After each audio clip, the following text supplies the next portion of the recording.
With a message for my people. Nick Dad, baby. We the new label. Yeah. Come on. Yeah. Come on, son. Now this the black sheep, sticking it to him. I need a crib like I'm Gatsby. I need it. In hand, just understand my pocket's That deep. with nothing to prove. I ain't got nothing to do. And they can't compete, and I got nothing to lose. You see, they told me I'm the one that's gonna benefit. Never been a What's good, everybody? Welcome back to Veterans Minimum, the #1 sports betting vibe on the internet. I'm your delightful host, Nick Dais. At Nick Dais 10 as you can find me. All things Veterans Minimum or at Veterans Minimum.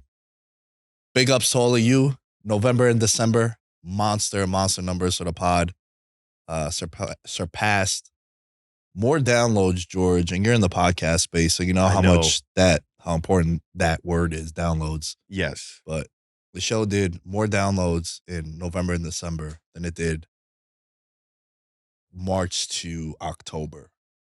That's substantial growth, dude. Yeah. And you've been keeping me in the loop. I mean, we work in the same industry, like hard. So those amount of downloads I only see on a couple of shows, dude.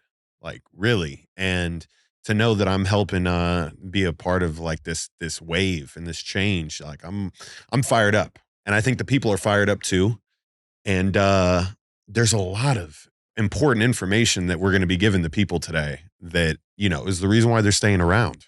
Yeah, and there's a lot to discuss. I mean, where do we start? Do we start with the awards? Do we start with what's happening in college? Do we start with college football? like, fuck college football. do we start with week 18? You know, start them, sit them. Like, what is your thought? Actually, let's start there. This is an overarching question I have for you. Okay. This is one of the most difficult weeks to bet on, in my opinion, because there's a lot of uncertainty with teams resting guys, teams playing guys on snap limits, sort of treating it like a traditional week 3 preseason game. Right. And I don't know what the right answer is, but I do know that in the past, you've seen it happen. Teams like San Francisco, teams like Baltimore now, who are the 1 seed. Dude, the next time you're going to play is going to be the divisional round. And if you're resting week 18, that's week 18 and the wild card. It's about 3 weeks until you're playing competitive football again. Yep. So what's your thought process with week 18? Being a man who loves momentum and who really, I favor momentum more than anything heading into the playoffs. And I think I will find some stats that help prove that, but picking teams that are maybe playing a 1 or 2 seed, all right, but they're getting points and they've been playing important games for the last month and a half. I value that heavy. And so a team like the Lions, who could have secured a lot of things by defeating the Cowboys, now that they've lost, it's Dan Campbell's already announced saying that we are playing our starters the whole game, because I think he also knows that the players' rust is like a real thing. And you know you're going to be playing that week after. So, no, I'm fired up. I think that if you are a team like the 49ers, that worries me. Because the 49ers, we've experienced this with them.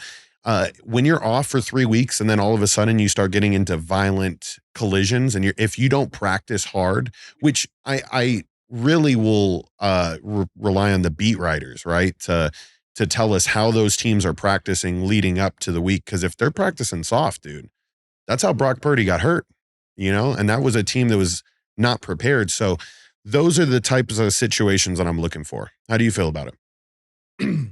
I think one of the dumbest, and not that what you said is dumb, but one of the dumbest approaches, I think, to week 18 is betting in favor of the team that needs to win to make the playoffs. Right.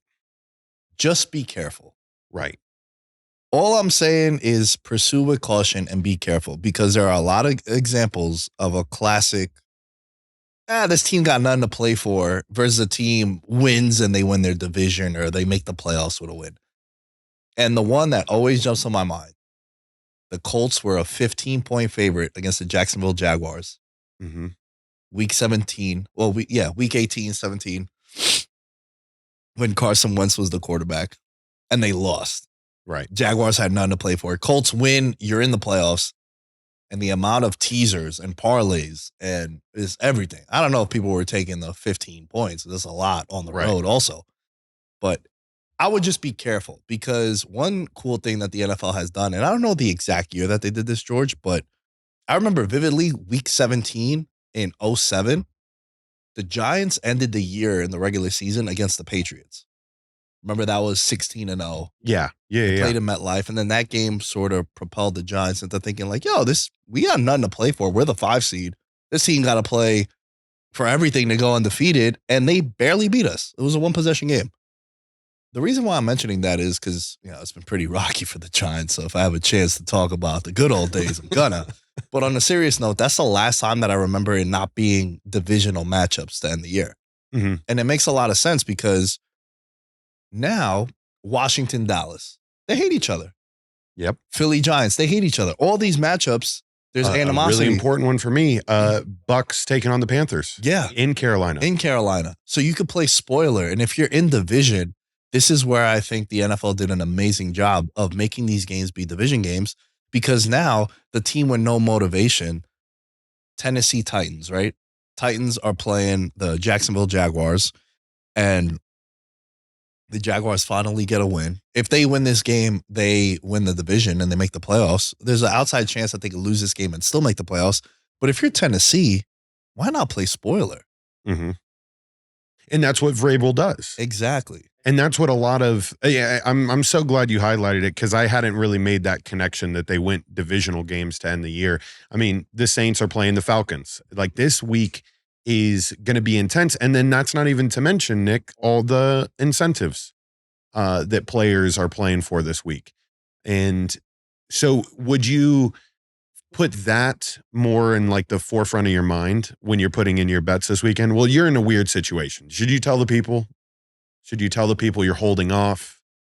Because you got a lot of futures locked up right now. Yeah. And again, futures are such a interesting conversation to have with people because people don't want to put $200 on the team to win the Super Bowl in August, and then your money is tied up until right around now. And dude, I have a good amount of money, a lot of money for my standards on futures. Oh, that makes the fans happy. And look, some of them, I mean, all of them you guys know of because every time I say that I'm going to bet something on here, I go and I do it. So we got Bills to make the playoffs, Bills to win the AFC, Bills to win the AFC East, Bills to win the Super Bowl. And then on the NFC side, I got a couple Bills, Dallas. I got a couple Eagles, Bills, Niners, Bills, like a lot of Bills love, right? If the Bills can make the Super Bowl. I just took a flyer. Tell me what you think about this. Okay. It's pretty dumb, but I like, as a wrestling fan, I like fantasy booking. Big storyline guy. Browns, Niners in the Super Bowl. Joe Flacco, right? It's the one team Baltimore does not want to play, bro. Oh, 100%. Nobody wants to play the Browns right now. Yeah. I mean, they got the comeback player of the year on their team. Yeah. Hold off on that. I know. I'm sprinkling it in. Yeah. So here's the thing, right? Excuse me. By the way, 2010 is when they changed it to divisional matchups to end the year. Okay. Just looked it up. So just to clarify with everyone. So damn, it's been that way for a while. Yeah. Dude, I felt like it was like 4 years ago, right? Yeah, no, when you said it, I was like, oh, it just happened. Yeah, the other day, it just happened. But no, it's since 2010. So with all that being said, right, like what I did, and it's not a New Year's resolution because I'm definitely going to be degenning with the best of them and the rest of them. But I kind of took out all my money from my betting accounts and I kind of just I got these futures that are tied into some big money now that there's nothing I could logically bet and have a chance to win on, George, that could equate to what the futures could potentially be. I feel that, my friend. So, and everyone knows I'm a $50 to $100 bettor, but I like hitting futures relatively big. And, Puka still got some legs, offensive rookie of the year. MVP has crashed and burned. But RIP to that ticket. And RIP to our, not to him, but like to the concept of that, to the concept of this guy walking. Deebo Samuels hit 3 touchdowns. He just said, the guy that walked by that iconic video as we were talking about McCaffrey MVP. So yeah, man, like, look, I just think I got a couple Super Bowl matchups, and as long as Buffalo goes on to win this week, they got a big game going into Miami to play, and that's why I don't think you need to bet every week, and now I'm just gonna ride it out, and hopefully, I have a Bills Niners, Bills Cowboys, Bills Eagles. So if the Bills make it to the AFC title game and they happen to play one of them two, Right. there I would hedge. Right. Right. Like there I would maybe put a couple $100 or $1,000 on Baltimore money line. Yeah, I'm gonna have to lay juice, but that's why these futures are pretty dope around this time of year. So I'm just gonna ride out. But we'll definitely have in the Patreon and all the picks that we're making. No Bills Lions. I didn't hear a single Bills and Lions will make it to the Super Bowl. No. Because I think the Lions get bounced in the first game if they play the Rams. They're playing really well right now, Nick. I don't know if you watched the game in detail. They're playing man defense. They were robbed. And were they robbed? Absolutely, yeah. I like where the offense is at. Yeah. I think they're there. I think they're a team that was not going to get bounced. Come on now. They're playing to win. That's for sure. Yeah. And that's what you need to do in the NFL, son. It's fun. Some of these potential matchups are going to be so dope, bro. Oh, I know. Like Rams, Lions. Rams, anybody is going to be, it's going to be pretty tough not to bet on that. But I mean, yeah, you're going to sit there in the corner and you're going to watch really quick. And I know this kind of plays into the Bills, Dolphins. Did you see Tyreek Hill's house burnt down? I heard about that. That's crazy. I mean, I didn't see any videos of like the house on fire and stuff, but I saw him and he's in a boot. He was like in a boot outside with his wife, and that was nuts, dude. So, Bills Mafia, like, calm down. All right. Like, please, like, relax. Like, this man has got a wife and a lot riding on this next game. He is, what is it here? 248 yards for the NFL record. Yeah. In a divisional game, to win the division, to put your stamp on your Hall of Fame career. House burns down. Bills Mafia goes a little too crazy earlier in the week, and then he torches them. Oof. And then on the third touchdown that he scores, he like extinguishes like the field goal post. It's compelling. I don't know. That sounds compelling. I will say you need to be worried if you're Miami because Tua struggles against Buffalo. I think they're 1-5 in his career against the Buffalo Bills. And that's not good. Look, right now, and what's fascinating about this matchup is that you have two teams going in two different directions. And based on how the show is going, we'll just do the awards at the end. The AFC East Championship, Sunday Night Football. It's a Sunday Night Football game this week. And look, since week 13, Miami's offense has been kind of subpar. Have been saying all year that 70-point game sort of inflated the rest of their points per game and yards, the perception of what that offense was. I like to think that you got two teams going in opposite directions. Buffalo's getting healthy. Miami is banged up with injuries. They lost Bradley Chubb and Jalen Phillips in the last month. Yeah. Crucial players on their defense and now just going to be out. And it sucks for both of them because they were both in contract years. And then when you look at Buffalo, you know what was really alarming? Von Miller was a healthy scratch last week. What was that? What was it? Listen, man, stuff? he hasn't, it's not contract stuff, but he hasn't been good this year. And I don't know if it's something that they're saving him for, come that is time. True, man. I mean, Frank Clark. Yeah. Like, bro, he's, I could be wrong. Playoff Von Miller.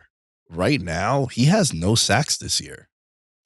That just seems wrong, but I'm on Pro Football Reference right now. And this season, he has no sacks. He has 2 solo tackles in 11 games. And they paid him a lot. They gave him a lot of money. It was funny when he got that contract, they were talking about how, he put up a video and he was like, Bills Mafia, I'm so happy it was you. It's like, yeah, $140 million also helps. Yeah, dude. Come on now. Or 120, whatever it is he got. So, look, I don't know what's going to happen with him. 6-year, 120.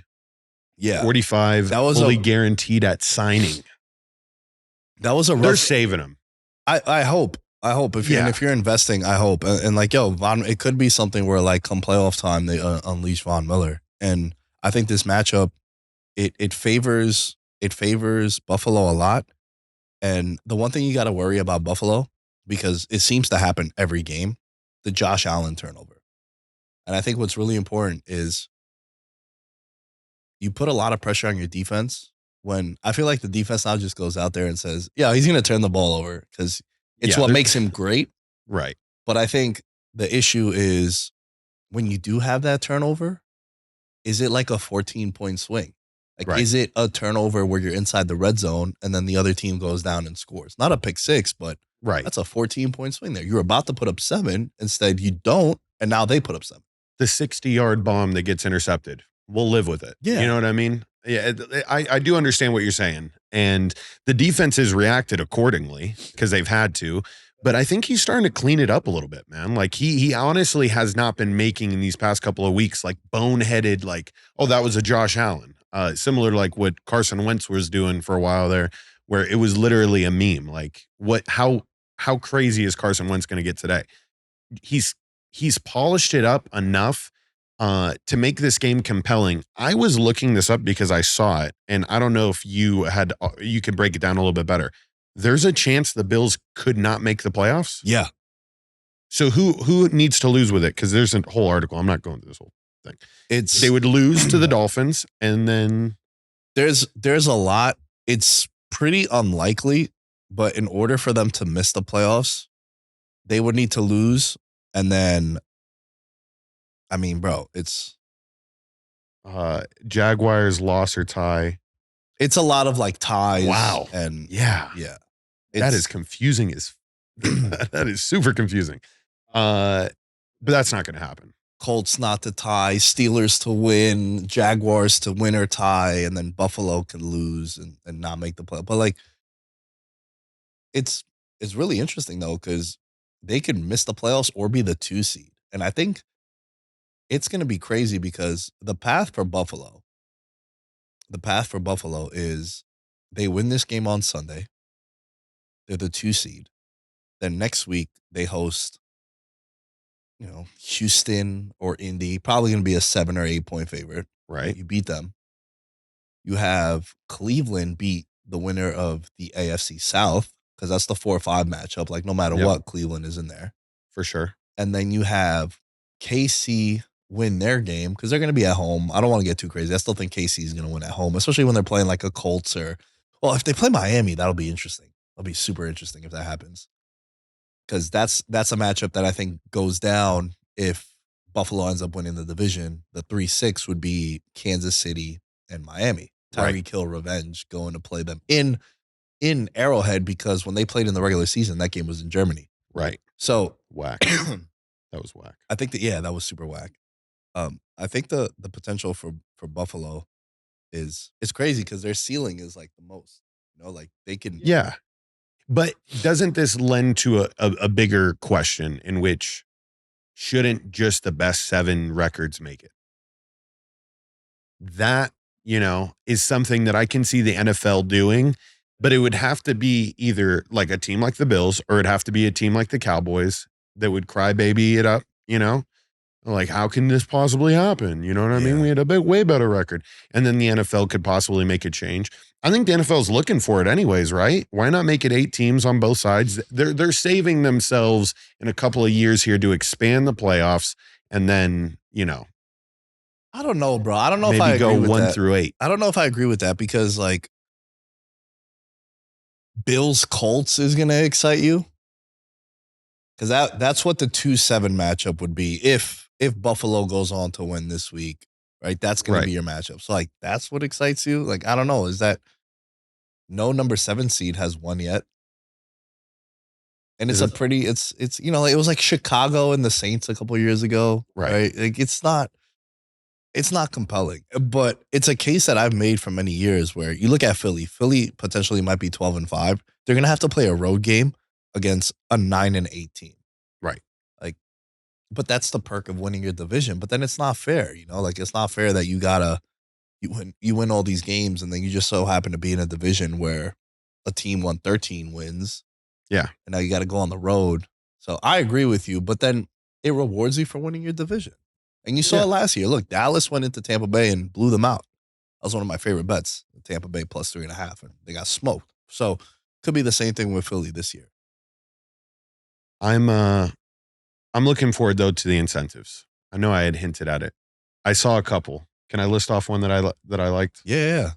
So, dude, I've been talking about incentives like before it was a thing. Yo, I used to do a show with my boy Impy, shouts to Impy, called D-Generation Bets. At the time when I was recording Veterans Minimum, and it was predominantly a sports show with some of the other guys I used to do the show with, I started doing a sports betting show called D-Generation Bets. And it was like 2016, 2017. And bro, we hit a crazy like 75-1 parlay where we just took incentives, like catches, yards, touchdowns for all these guys. And eventually it became like now ESPN covers it. And it was no longer shady.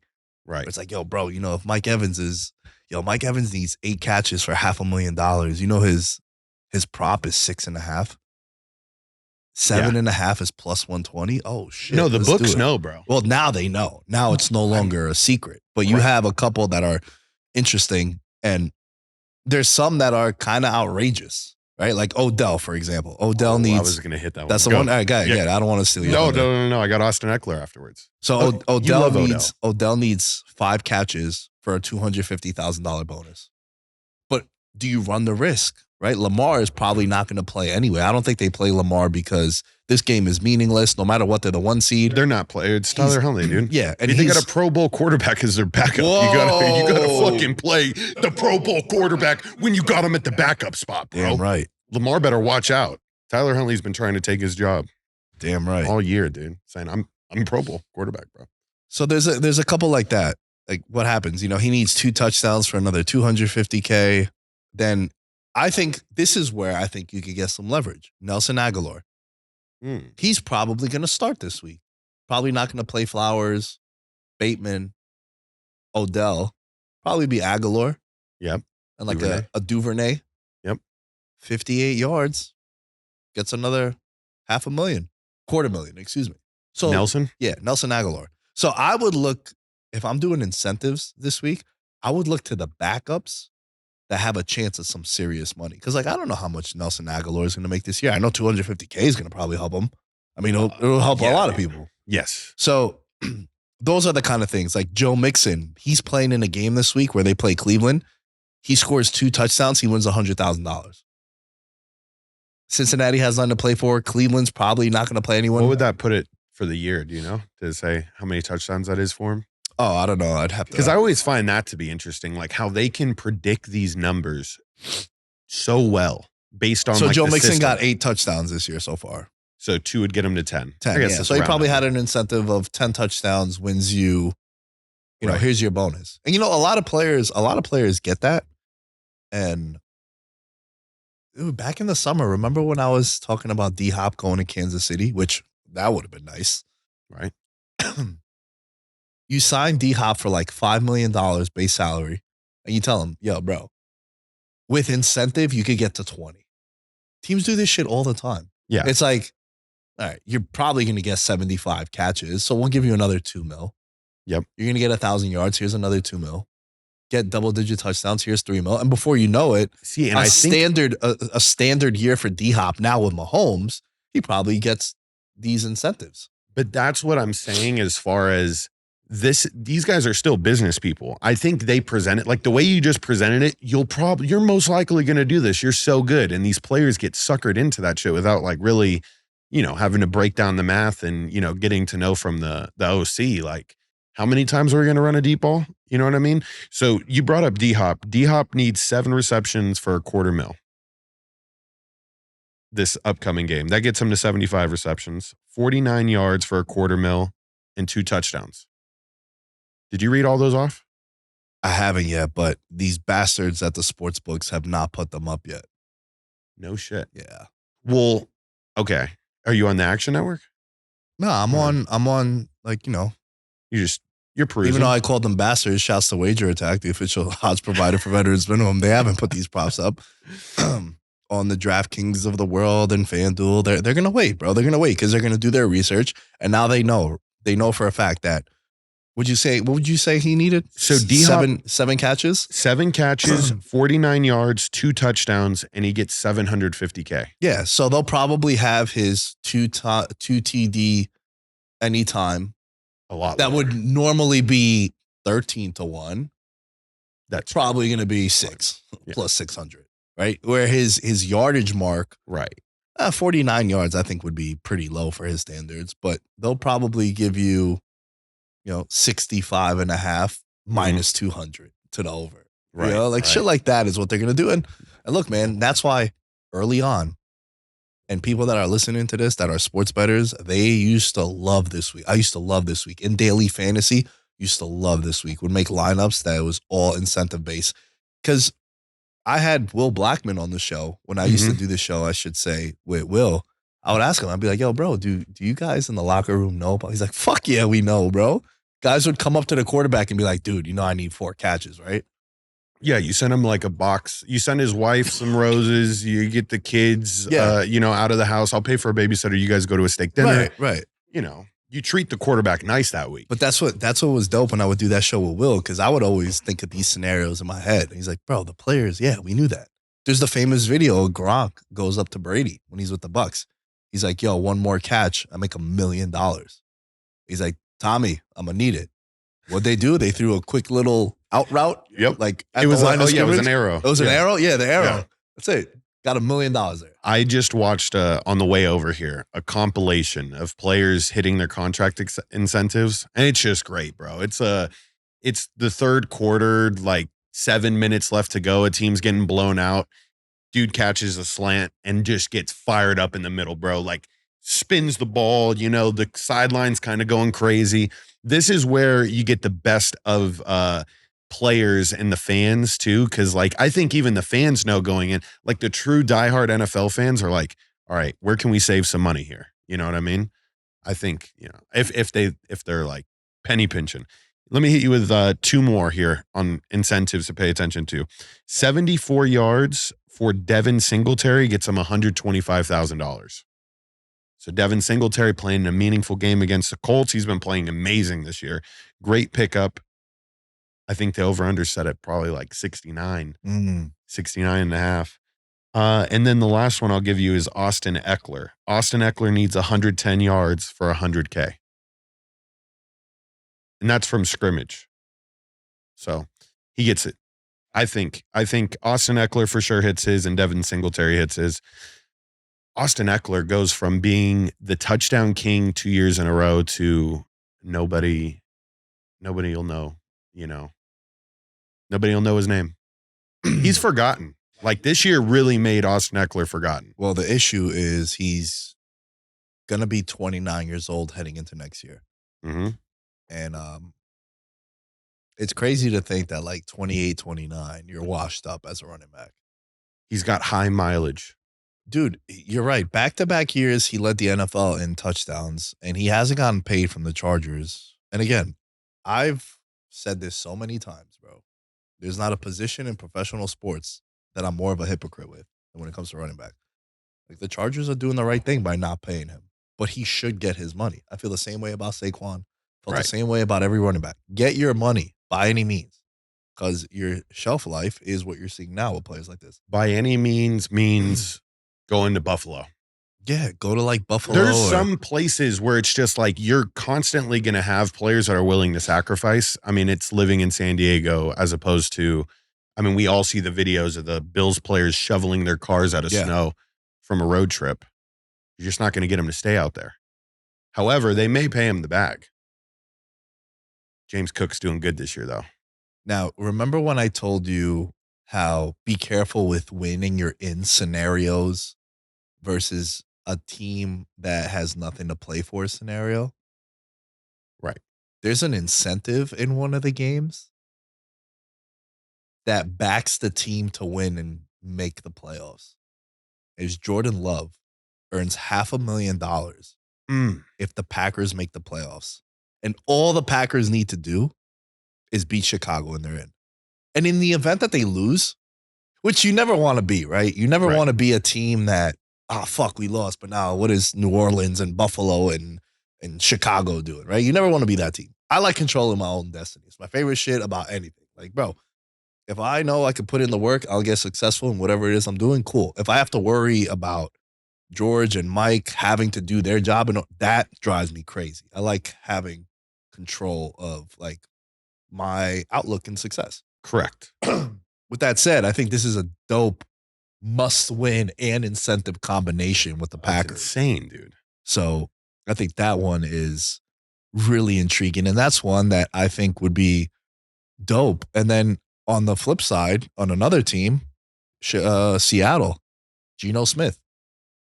He has a $2 million incentive if they beat the Cardinals, and then they have to do some scoreboard watching because Right. they have to win, and then Green Bay has to lose in order for him to make the playoffs. So, wow, that Geno Smith one is pretty ridiculous. Now, Nick, I bring this up every year that contracts are brought up with players in sports betting. When you have an incentive for you to make the playoffs or to win the Super Bowl, that is a future bet.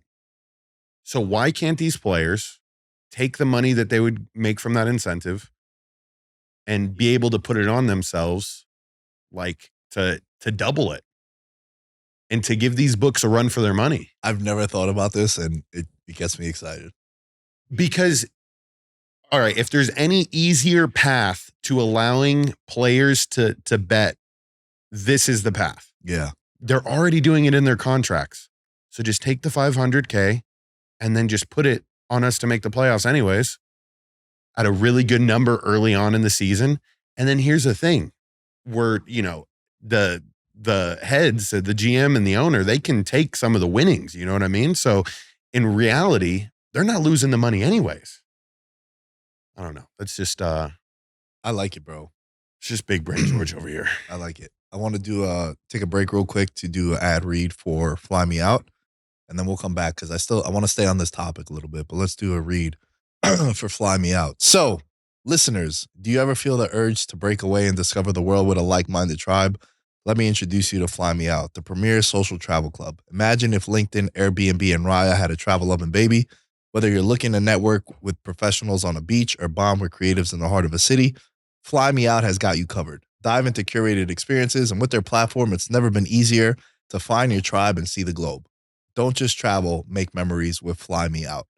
Use code VM1 for expedited application review.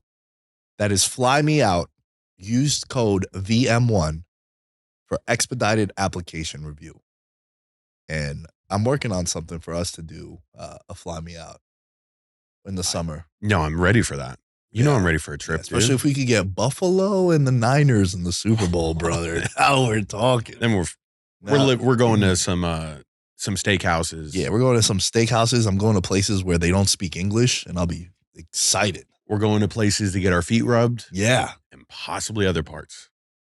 Patreon exclusive for the other parts. That But would Fly be- Me Out, that would again, be lit. shout out to Fly Me Out, VM1 for expedited application review.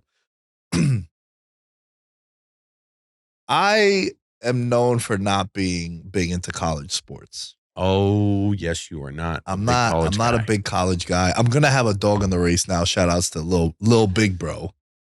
Lil Big Bro. Arkansas. This is an You ready for that, bro? Arkansas Razorbacks Arkansas podcast. If now. you guys aren't here for a little woo pig suey, Is that it? if you're not here for that, then Let's go, man. get out of here. What are you doing? Let's go. Yeah. That's your brother's a shit brick house. Yeah, he's been lifting, bro. We don't lift anymore. Mm. That's the thing. Like I used to be able to keep up with it. Now he's like benching like 350. Hey, he's active too, right? Yeah, of you're- course. You just podcast now for a living. It's the argument I would make with Hey. people. Like, He does not want to see me on a typing test though. okay. On a Hey typing man, test. listen, you he have doesn't- what you're good at and Shit. what you're not good at, right? You know, like 100%. I tell people all the time, I'm like, 100%. dude, why am I gonna go and squat 450 pounds when this is what I do for a living? Like, That is true. What am I proving? You know, like I mean, the lower half, we could be in our underwear right now. when I Nobody would train know. jujitsu, when I do a double, a morning and a night, you get 20 rounds out of me, 10 and 10. Yo, Nick, do something. No. This isn't IJB, BFF, whatever it's called. This isn't ADCC. I'm good, man. I do I'm fine. I'm trying not to get fat. I'm trying to learn a little self-defense, hit you with some shit, but it's not cool. Like, what am I training for? So it brings me to what you were saying about how like you used to be able to outlift them and all that shit. But yeah, here's the thing. I'm watching college football. Yes. I'm watching the college football playoff. And, you had Michigan, you had Alabama, you had Texas, and you had Washington. And I started thinking, bro, and I don't know if anyone has had this take yet, so I'm definitely going to clip it. It's wild to me that UNLV is not the number one program in the country right now with NIL. Right? How, no, go into how it. do they not, who's the athletic director for UNLV? It changes every 3 years. Yeah, So well, because they're idiots and they don't realize the gold mine that I'm about to tell them right now. Who's the Eric Harper? Is that who it is right now at the moment? Shout out Eric Harper if it is Eric Harper. But like, bro, go to these casinos and be like, hey man, I want $10 million from each of you.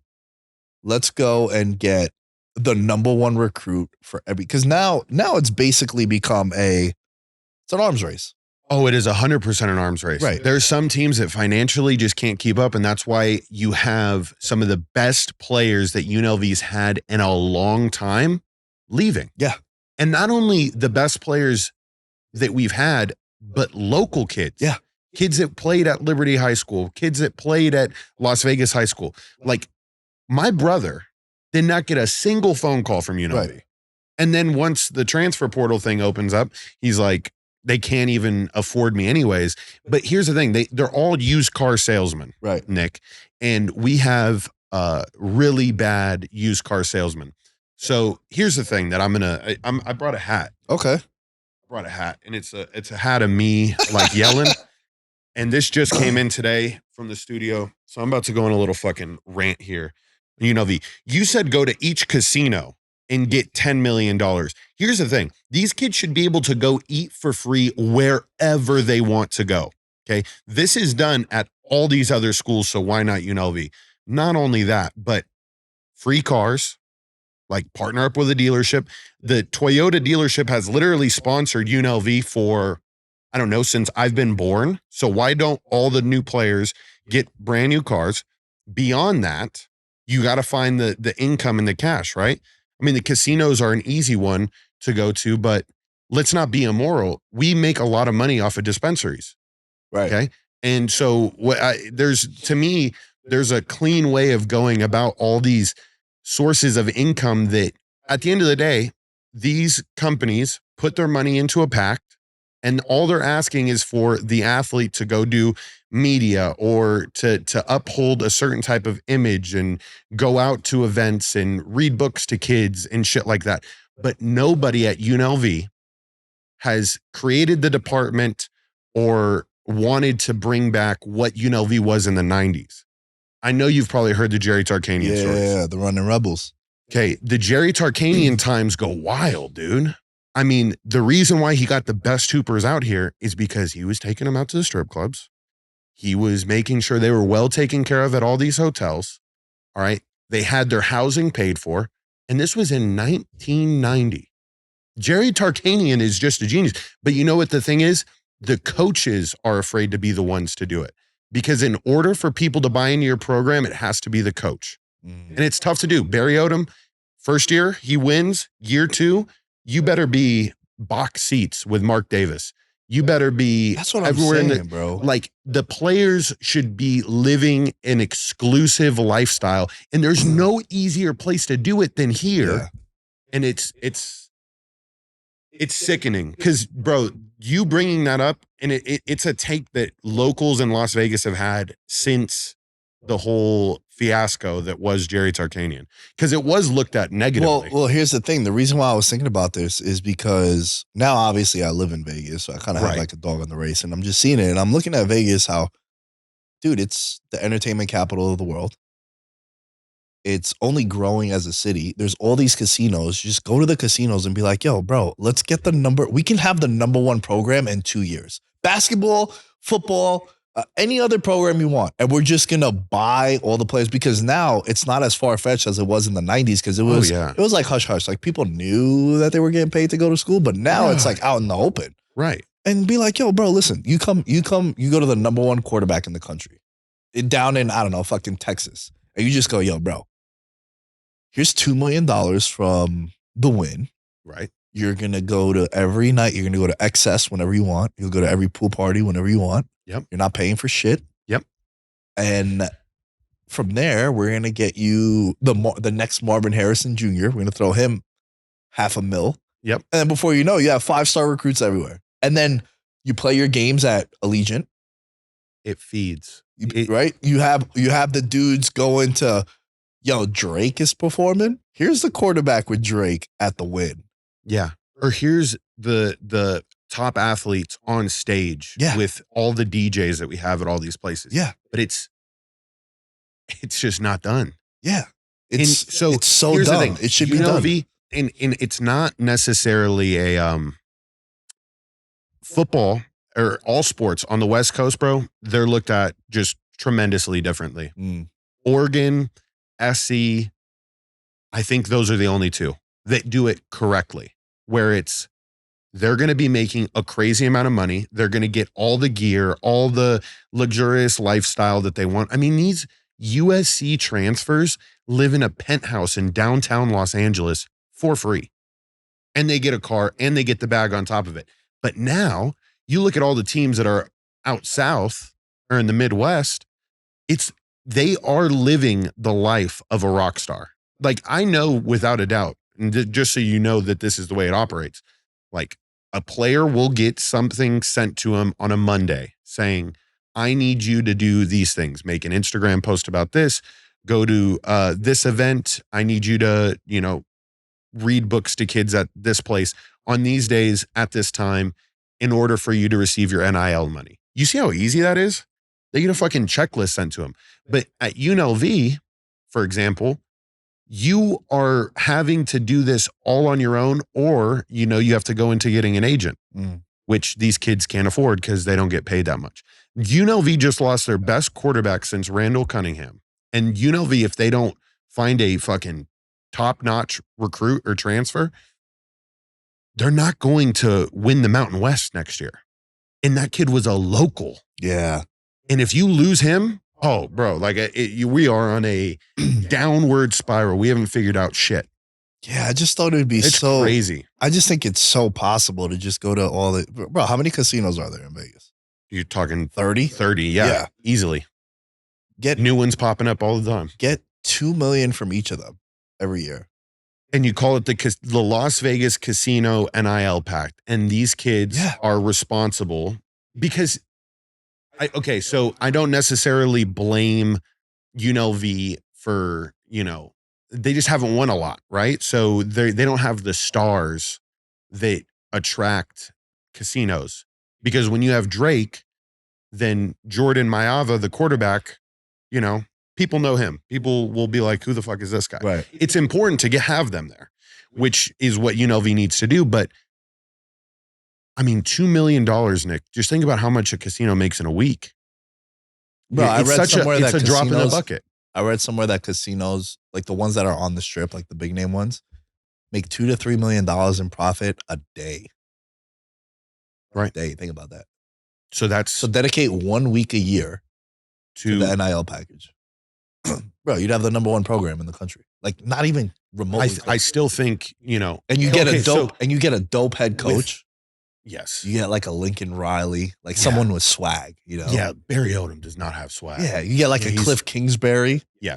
He would thrive in Vegas. That's a wild boy. Kingsbury.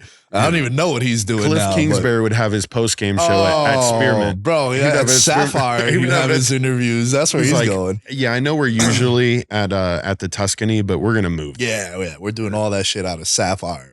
Fucking Rhino, for sure. I don't know. It was just a thought, man. I would love, and you being a local. I want them to do it, Nick. I literally, one of my ex-teammates had shared the Las Vegas Review-Journal about the quarterback that I've been talking about, and he played quarterback. And I'm like, we need to start a GoFundMe. I literally said that. I'm like, you can't lose kids like that would have dominated for the next 3 years in the Mountain West. I mean, if you won the Mountain West, your true freshman season, and he wasn't even supposed to be the starter. He comes in as a backup, kid gets hurt. I mean, it's nuts. It's nuts. But I mean, so UNLV they have to allocate all their budget to all the players. Like UNLV can't afford to pay him $1.2 million. Now, a lot of the other kids would never see anything. But that's But we fixed that with the casino. I thought about doing this. I'm not even lying. Where you are the person that is closing the deals for like colleges, like for companies, and going out there and selling like certain packages and a dream. But like I said, casinos are very tough to compete with in that regard, because the casino can do whatever they want. That's what I'm saying. And so you have to make yourself appealing enough to be in a casino. Yep. And UNLV hasn't done that since the 90s. Tough. Leave us your thoughts at Veterans Minimum, what you guys think about this. All right, let's talk about, I had this idea for a segment because everyone knows about the NFL MVP and all these awards and whatnot. So I want to run through these awards with you, George. And I want you to tell me who you think is going to win and who you think should win. And we'll make a case for each of them. Now, there are certain scenarios where I think the answer applies in both. For example, I'll lead us off. I think Defensive Rookie of the Year is definitely Jalen Carter. He should win it, and he's going to win it. But you have the dude from the Rams who, is kind of, what I was reading is that he wasn't a first-round draft pick. His name is Kobe Turner. He's coming in at 5-1. That Defensive Rookie of the Year is the tightest race out of all the awards, like without a doubt. I think everything else is pretty solidified. You know what's really interesting about both Houston and the Rams? The two leading favorites, well, not leading because Jalen Carter plays for the Eagles, but Will Anderson, he's the second favorite. Kobe Turner, the third favorite for Defensive Rookie of the Year. And then on the flip side, on the offense, CJ Stroud, Texans, and then Puka Nacua, Rams. So like these teams have hit on their draft picks, which is really dope to see moving forward and building, especially when you look at a team like the Rams who haven't had a first round pick. And that's why I think they're such a fascinating team. And dude, I'd be really nervous if you're a Lions, like Cowboys, like there's having to host a playoff game against the Rams right now, who are on this crazy streak. They're playing really well. Even the game they lost to the Ravens, they gave the Ravens their best matchup and had them deal with the most adversity, and they're healthy. Yeah. And Stafford can sling with anybody.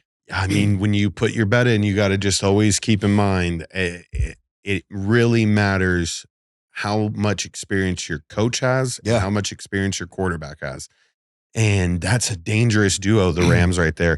A lot of those young studs, you said you have Puka. Well, I know we've been bouncing around. Let's stay at Defensive Rookie of the Year, right? Do you agree, though, that it's going to be Jalen Carter and it should be? Yes. Kobe Turner also has the same amount of sacks. So it's just like one of those things where, being drafted in the first round has really helped him. Right. And that's a tough spot to be. Also, it's kind of a dream spot to play defensive tackle next to Aaron Donald, because you're going to be in one-on-one situations all the time. So it's unbelievable how often this happens with awards and it's so awfully reminiscent to college football. You have to be winning late. But with these awards, it's a little different because Jalen Carter, CJ Stroud were so far ahead week 8 and 9 that guys have caught up to them, but they didn't have the same aura that those guys came in. Like, right. It's hard for CJ Stroud not to win Offensive Rookie of the Year when he was an MVP candidate. Right. But my question is, and again, these markets are really hard to bet on because they're subjective, right? We haven't even gotten to the most subjective one, which is Comeback Player of the Year. But staying with Offensive Rookie of the Year and just staying with awards in general. Up until the last 2 weeks, Lamar was under his pass touchdowns for the year. It was like 25 and a half. He just got to 24. So he's still under. Mhm. He's like not top 10 in yards, but he's had these monster wins against Super Bowl contenders in big spots. Mhm. And that was my argument all year, that it doesn't feel like he was an MVP. Right. I think the MVP should be week 1 to 18. Who's been the best player at that position? And I'm not saying it's McCaffrey, because he got hurt last week. Correct. He's not going to play this week. But I'm saying, for me, that's always been what I'm weighing. And the only one that I think is really close is Offensive Rookie of the Year. Am I biased because I have a bet pending on Puka Nacua? Yeah, I wouldn't argue against it. But I wish Stafford was playing this week, because he could break the receptions and the yardage record for this year for rookies. You're in a perfect spot right here, because here's the thing. CJ Stroud could have a catastrophic collapse. Yeah. And that can be the final thing that people have on their head. And it's prime time on Saturday. Everyone's watching that game. Colts, everyone has their money on that game. It's a loser leaves town match, pretty much. 100%. The winner of 100%. that is gonna potentially win the AFC South, or at least make the playoffs. And the Texans are going to play in Indy. And yeah, you're right. Like, it's dude, I'm going to tell you right now. I mean, that's just a huge spot for a rookie quarterback. I mean, the pretense is you're playing late into the season. He's already been banged up. I know. Here's the thing. Things will go way worse for CJ Stroud than it would ever be for Puka Nacua, because Puka Nacua could have a 5-reception, 75-yard game and 2 touchdowns, or maybe let's just say 5 catches, 75 yards, no touchdowns. That's still a low game if you're trying to win the Offensive Rookie of the Year award. But then CJ Stroud can lose his team a playoff spot, can do it in a fashion in which he throws red zone interceptions or he fumbles. I guarantee you I see a fumble like CJ Stroud extending a play. That one right now, I saw you got Caesars can get Puka Nacua at 14-1. Mm-hmm. You see, that's late. That upsets me. So, okay, but no, that was the best odd you can find. Right. All right. Consensus was like 4-1, which is a really good spot to be. Yeah. In my opinion, for something that with CJ Stroud, it can go bad. So Puka needs 29 yards to break one of the NFL's oldest records. Wow. In 1960,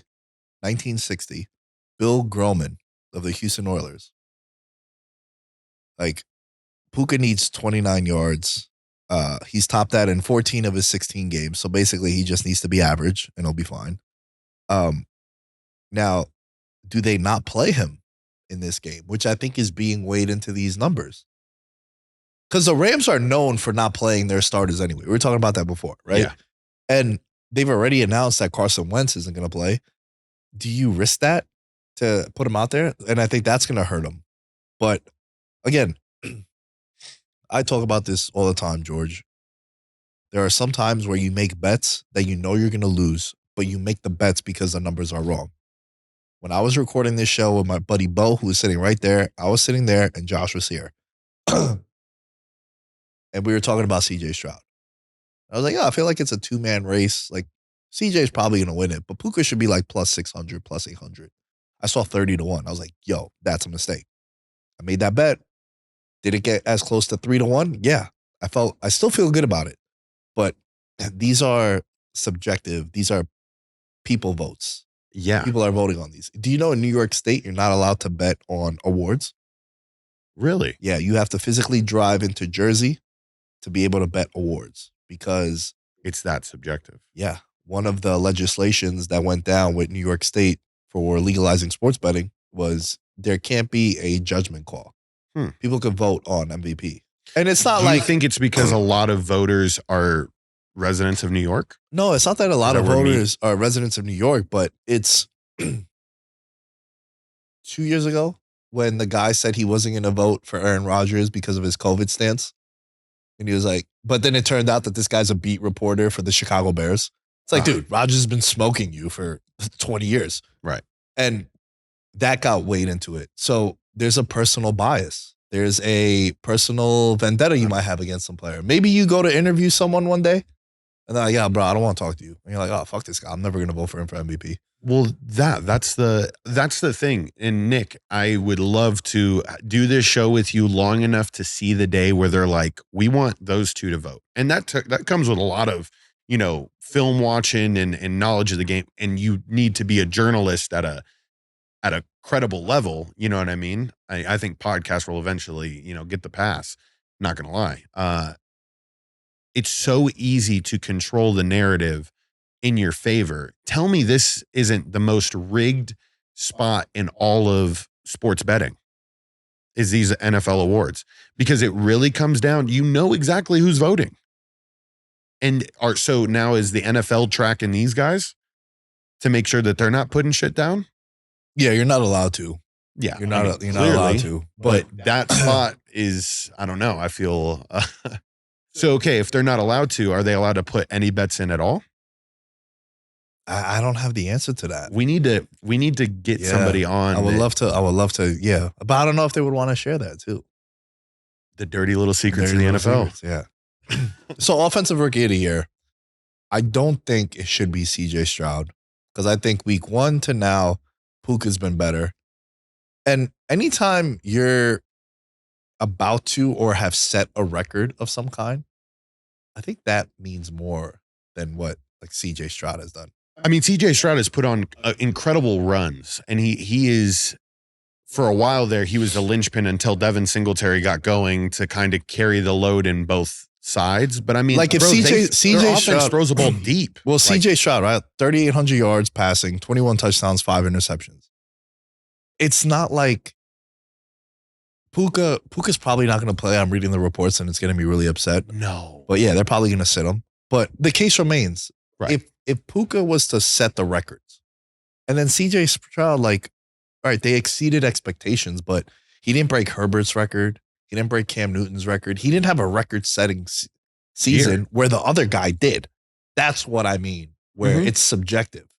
And he played conservative. He played really conservative throughout the first part of his year. I mean, we praised him for it, but at the same time, they were losing ball games, and he wasn't throwing interceptions. He had like 9 touchdowns, no picks, and yeah. Okay, this doesn't really make any sense. And then he started slinging the rock, and then things changed. And do you think Anthony Richardson, if healthy, would have gave him a run for his money? It's hard to tell, man. And I think it hurts them that they ended up still having a chance to make the playoffs and played better. Like, I think the Colts, Steichen, coach of the year for me. Yeah. Taking a team, putting them in contention. Oh my God, I just lied to you. I forgot about Stefanski. Okay. Stefanski had 4 quarterbacks, bro. Okay, no, because I've heard this argument. So you're telling me it takes you having injuries happen to find the quarterback of the franchise? That's not coach of the year for me.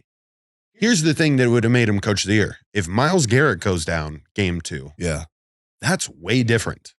We know, and I mean, Nick Chubb was a huge blow, but at the end of the day, we know Myles Garrett is the best player on that team, and he still had that defense intact, and he just found a game manager. And I'm not like trying to slight, what he's been able to accomplish in getting this team like still motivated week in and week out. But how can you not give it to Dan Campbell, who literally did something that hasn't been done since black and white television? Yeah. Nick. Dude, I think this is the most... That's crazy. This is the coolest race because you have Dan Campbell, wins a division for the first time in 30 years. You have Stefanski, who had 4 different quarterbacks. You have a guy like, I think, Matt LaFleur, too. You get a brand new quarterback. Now it's the LaFleur system. And, dude, Jordan Love is like top 3 in touchdown passes this year. He's thrown over 30. Yeah, he's really picked up at the end of the year. And then you have Steichen. DeMeco Ryans also. Right. So I think there's 5 candidates that all I'd be like, yo, it's cool. Like last year, I bet Kevin O'Connell, Mhm. Brian Dable won it. I think both were great candidates. Kevin would have been a great spot. Dave, but I think by Dable winning that shows you where their head's at. Tell me a Stefanski press conference that you remember. I'll wait. Okay. Tell me a Dan Campbell press conference you remember. All of them. Yes. Yeah. It's like watching Trump at a debate. You can't take your eyes off it. It's captivating. Yeah. Yes. He says the punchlines. He gives you, a couple He's bars to use a hip hop reference. Chewing gum. He spits his gum into chewing tobacco. His teeth look like a pirate.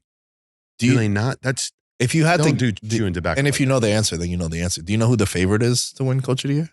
Stefanski. And then it's D'Amico Ryans, Steichen, Dan Campbell, and then John Harbaugh. I think you can make a case for McVay too, right? Yeah. They were supposed to be a team that was going to win 4 games, everyone thought? Yes. And now look at them. Like, that's a great turnaround. So I think this is the most captivating conversation. I think the guy that wins it is also the guy that I think should win it. And it's Stefanski. You're with Dan Campbell. Here's the thing. I just can't see how Stefanski was the deciding factor on that team's path. Like, he just doesn't feel like he laid an imprint. And Dable winning it the year before tells you everything you need to know. It could not be a bad spot to put some money on a coach that's been memorable. But yeah. Okay. What about the one that is getting the most controversy right now? And I need to know how you honestly feel about comeback player of the year. Especially this year is the weirdest one. You got Damar Hamlin, who is odds on favorite. I mean, people were making memes of it over the summer. I mean, dude, I was on here saying that I hate using the L word in sports betting. Lock. It's the biggest lock, I think, in sports betting. He was minus 300 to win comeback player of the year. All he needed to do was just step on the field. That's what he did. Now, this is, you know how I've been talking about these awards are subjective? This is the most subjective. Yeah. What, in your mind, justifies comeback player of the year? What is your criteria? A player who way over exceeded last year's stat line or came back off of a layoff, so whether it be an injury, but I just need to see substantial growth and a significant role on whatever team you're playing. To me, like, this is a person that can win a variety of the other awards. Maybe they're like 5th or 6th place in the odds. But it's just something that they've made that big of a jump. Now, this year, there's really one person that made a huge leap. And it all happened, Nick, after I saw Josh Dobbs at UFC 290 at T-Mobile. I saw him and I was like, you're a problem, kid. You're a problem, Josh Dobbs. Josh Dobbs went off this year. Yeah, he played really well, yeah. And not only for one team, for 2 teams. Yeah. And in just unprecedented circumstances, he was a covering machine for the Cardinals. And then those first couple of weeks, 48 hours notice for the Vikings to come in and get a win. He did it longer than Flacco did. Okay? Because I know Flacco is the next person we're going to talk about.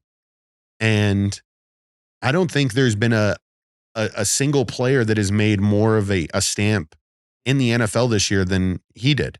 And it sucks that his injury came at the end of the season. Yeah. That's the thing that I think hurts him. That's an interesting pick. I didn't even have him on my radar because I thought you were going to go with your boy Baker. I did say he was the X factor. How is Baker Mayfield not the comeback player of the year? There's a guy who got cut off 2 teams last year. Cut or really just the core. It didn't align. He was good enough, but he didn't align with McVay's system. Right. And that can't, you're right. That's not fair, but he was awful last year. And then this year, 28 touchdowns, 10 interceptions, probably going to have over 4,000 yards. He has 3,900 now because they're in a sort of must-win game. Right. And you're Tampa Bay, you're probably saying to yourself, yo, we'll run it back with Baker again next year. Why not? Of course. As long as Mike Evans is there, yeah, everything, justice will be restored. It'll be fine. So to me, I think he's a great candidate. Right now, the odds are minus 200 minus 250 for DeMar Hamlin, Right. who has 2 tackles this year, played 17 defensive snaps, 94 special team snaps. And then you have Joe Flacco at plus 185, plus 200. And this is a crazy comeback. Dude wasn't even in the league this year. He's also been bad for like 6 years. Yeah. He was 1-19 against the spread at one point. Yeah. He was awful. This is Joe Flacco we're talking about. And now, the Baltimore Ravens have the 1 seed, and every Ravens fan, our boy Jack was in here. We were talking to him. He's like, I don't want to play Flacco. What? This guy was on his couch 6 weeks ago on his couch, bro. That's the thing. And now they might be, honestly, because of how good that defense is, I think they're the only team that could beat Baltimore. And as much as I love Buffalo, they know them well. They beat them in Baltimore with Deshaun Watson, but now you got the Flacco aura. Like, bro, if anyone saw Flacco win the way he did with the 3rd and 12, I'm going to throw it up to Torrey Smith and Dennis Pitters of the world. Right. Jacoby Jones, the Ravens fans saw them win a Super Bowl like that. And the fear that he's put into Ravens fans and honestly, the whole AFC, bro, like they're going to be a sumbitch to beat. Isn't it nuts that he's only played 5 games this year? Yeah. And he was, they're on a 4-game winning streak. And the game he came back, he had 254 yards, 2 touchdowns, 1 pick against the Rams. Yeah. But all right, look, he had that other game against Chicago where he threw 2 touchdowns, had 3 interceptions, but those picks were not like devastating interceptions. Right. Like he's been playing really well. And I think for me, it's what do you justify as a comeback player of the year? And I think one of the reasons why it's going to be DeMar Hamlin is because we literally saw this dude die practically on the field, bro. I know. And isn't it a little bit crazy to you how much of a story has been built up? Do you why do you think this is? Do you think this is a money time to catch DeMar Hamlin at crazy low odds? Because I think the sports books in a way can possibly control the media in a sense where they are without a doubt going to give it to DeMar Hamlin, but they need to cause just a little bit of controversy to get some betting on the other side. Betting on the other side. It could be. Because I see when I brought up Josh Dobbs is at 4-1. Flacco's at 2-1 plus 180. I see at Caesars, DeMar's at minus 125 right now. That might be the lowest that number's been all year. Yeah, easily. I mean, he was minus 300 when he stepped on the field. It ballooned up to minus 5,000, meaning $5,000 won you 100. It's very interesting. It is, and I think I don't want to say that there's no wrong answer with who they give it to. I get it why you would give it to DeMar Hamlin, but I mean, you just gotta. I don't know if you give it a Flacco and then just call it the DeMar Hamlin Award. Like that could be something interesting where you dedicate the award, you name it after him. But because like now, and I don't know if you saw this, the in-season tournament, the winner of that, the MVP is the LeBron James MVP. No, it's not. Yeah. Are you serious? Yeah. They announced this? Yeah. So was it Adam Silver? I would love to watch that press conference. Oh my God. Stop. I'm almost confident. Is this the first time this has ever been done? You can't do this. You create the name, you change the name of the award after the player's finished. I stand corrected. Oh, thank God. I stand corrected. He won it, and then there's been a heavy push by former players to call. All right, there's been a heavy push by LeBron James's team. Yeah. That definitely. this should be called. Yeah. Okay. Yeah, that would be weird if you're still playing and they dedicate the award to you. But yeah. All right. I want DeMar Hamlin. Yeah. I think it's going to be DeMar Hamlin, but I think it should be Joe Flacco. That's what I'm leaving on. All right. A couple more. I want to give ourselves a pat on the back. Yep. Because right now, Christian McCaffrey is minus 350 to be Offensive Player of the Year. The beginning of the year, he was my pick for Offensive Player of the Year at 20-1. Gave him out on the preview show. Gave him out on the betting prop show. And honestly, bro, I made that bet because of you. I did make an appealing case, my friend. The reason why was because as I was looking at the odds, when we were talking about him potentially being the only guy we would want to bet on to win MVP, that's a non-quarterback. When we finish the show, I'm just looking at the odds and I'm saying to myself, dude, we want to bet him for MVP. 20-1 for offensive player of the year is fucking dope. Yeah. And now he's minus 350. So we That definitely is had that one. And if you listened, you know, like Kenny was super outspoken about Lamar, gave that out at 23-1. Kenny bets big. Mm-hmm. And now with offensive player of the year, I think it's going to be McCaffrey, and it should be McCaffrey.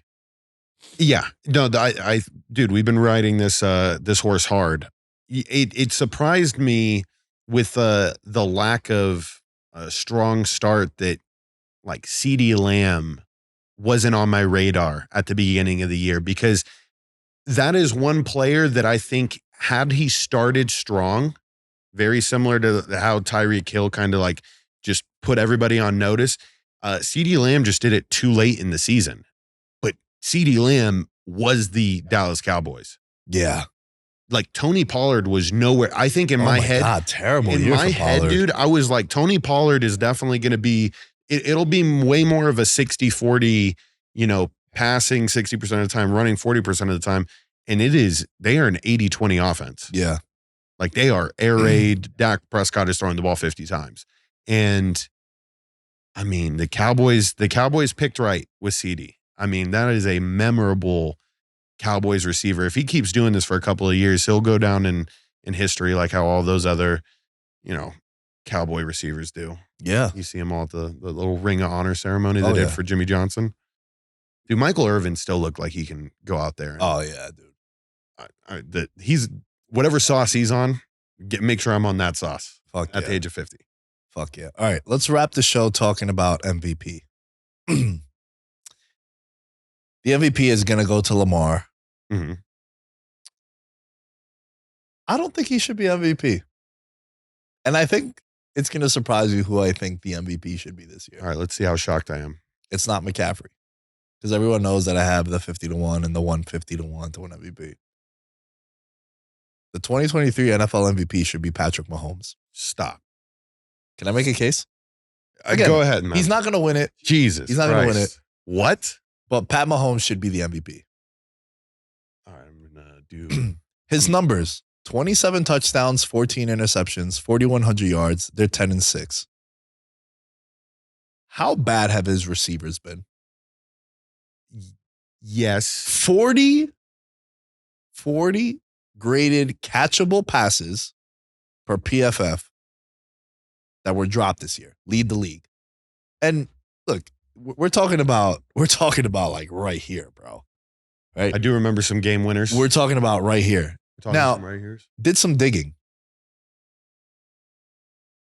5 of his interceptions were tip balls on these dropped passes, right? So that gets deducted from 14 to 9. Mm-hmm. 6 of them were dropped touchdowns. That goes from 27 to 33, right? So you're looking at 33 touchdowns, 9 interceptions, and 3 more wins. They're 13-3. His numbers below past Lamar's. The team is the 1 seed. And I think with what he had to deal with this year, I think Pat Mahomes should be the NFL MVP. Back to back.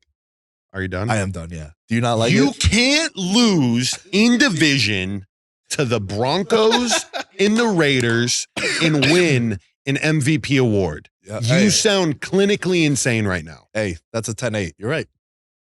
You're right. All that being said, this is on you, Kansas City receivers. You did this. This is on you. You did this. You guys are ruining his career. Yeah. And I don't know if he got you guys toys and trinkets at Christmas time, but he shouldn't have. And whatever he bought for you, you better pay him back triple. Well, I mean, at the end of the day, too, I think all of them are going to get cut. Oh, yeah, 100%. Complete rebuild.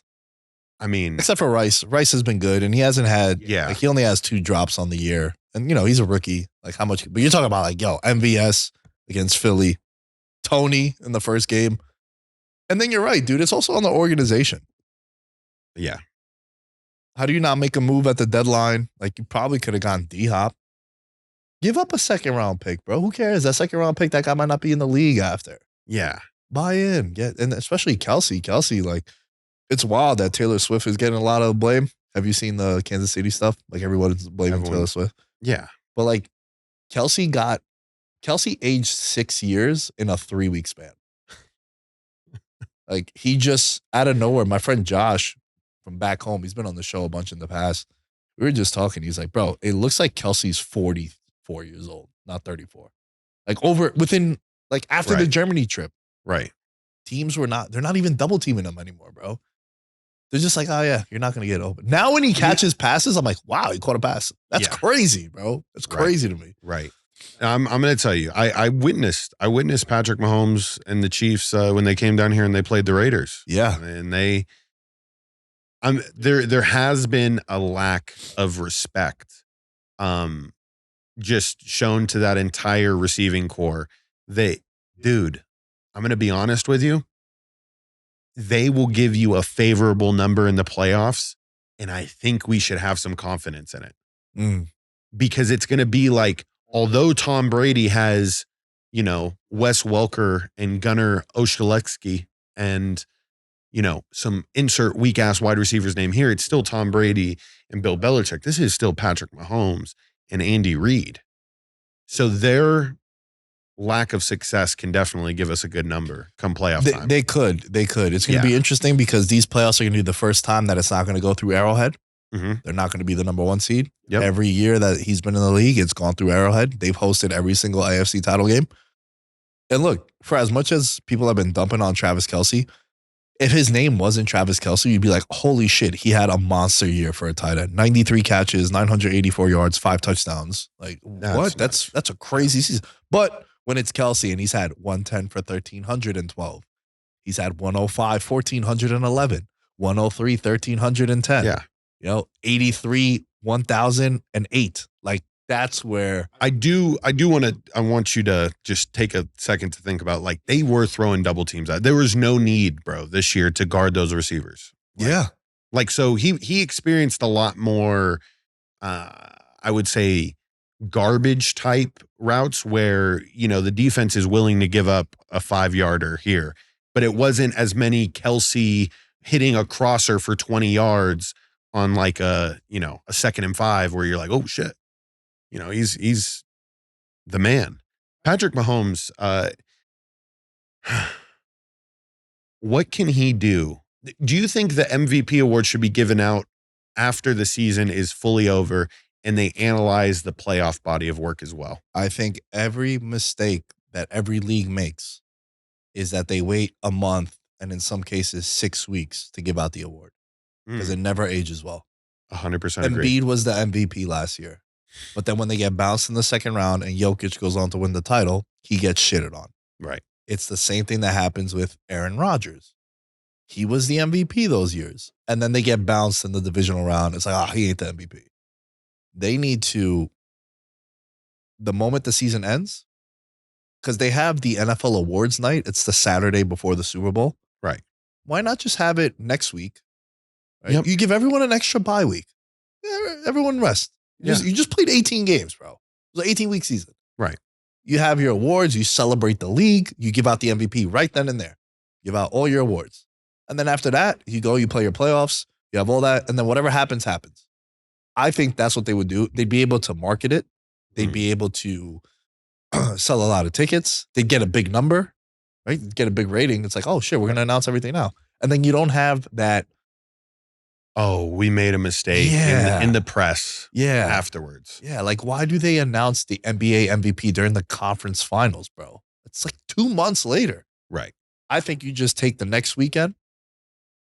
It's a celebration of your league, no matter what the sport, because hockey does it. Yeah. Baseball, I think they wait like. You're about to experience it here with NCAA, dude, and the Heisman. Yeah. Michael Penix came in 3rd in the Heisman race. Right. And he can potentially win the national championship. But Penix, they did that like right when the season ended. Correct. Right. Correct. So it's still, is analyzing that body of work really well. Yeah. But then it still can age well if the person who didn't win goes on to go ballistic. Right. Yeah. And which, by the way, ladies and gentlemen, if you want to take Michael Penix as the first overall pick, I think the time is now. Oh. That was something that it kind of just came to my head. You don't win the Heisman Award, then, everyone's doubting you against Texas. You go on and having a monster performance. He looked like an NFL quarterback. Oh, check this out. 50-1 to be the number 1 pick. I'm telling you the time is now, because as soon as he wins the Natty, it is going to cut in half for sure. Do you know that I bet the year Kyler Murray came out, I bet that the number 1 pick was going to be Kyler Murray when Arizona got the number 1 pick, because I watched this video on YouTube of Kingsbury talking about Kyler when he was in high school. And he was like, this kid is a stud. I want him. Right. I want him on my team, all this stuff. And I was like, 25-1. Only threw like $20, but it was cool. At the DraftKings Sportsbook in Atlantic City. I wanted to cash that ticket. I like this one. I like this one too. I like this one a lot, because I'm not just saying that just because of this last performance. I'm already envisioning, bro, the fucking pro day highlight of him running the play action, chucking the ball 80 yards. It's going to look good on a 6'2". You know what upsets me with him? What? Doesn't run the rock. I don't like that he's a lefty. Stop it. We'll stop doing the show right now if you don't like lefties. It bothers me. Oh, you're a lefty. That's not cool, man. It bothers me that he's a lefty.